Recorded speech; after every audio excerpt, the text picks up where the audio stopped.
This is the Lone Crater YouTube. We hope this video helps. You'll start by confirming your phone supports split screen and opening the first app. Once done, swipe up or press recents to show app cards. Make sure the app supports multi-window. Tap the app icon in the top bar or long press the card to reveal options, because that's where you select split view. Do this now so the system registers the app as the top pane. It's the quickest way to begin arranging two apps side by side. After selecting Open in split screen view, the current app locks to the top or left pane. That's intentional to keep context. Next, pick the second app from Recents or the app drawer, tap it, and it will occupy the other pane.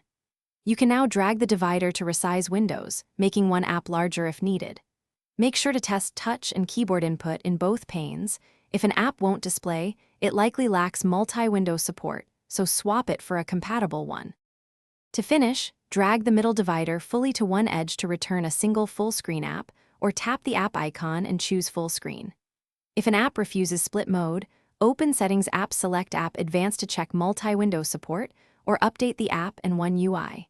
If the feature is buggy, restart the phone and clear the problematic app's cache. This often resolves glitches. If problems persist, make sure you're on the latest OS patch before. Thanks for watching. Consider subscribing if we helped you.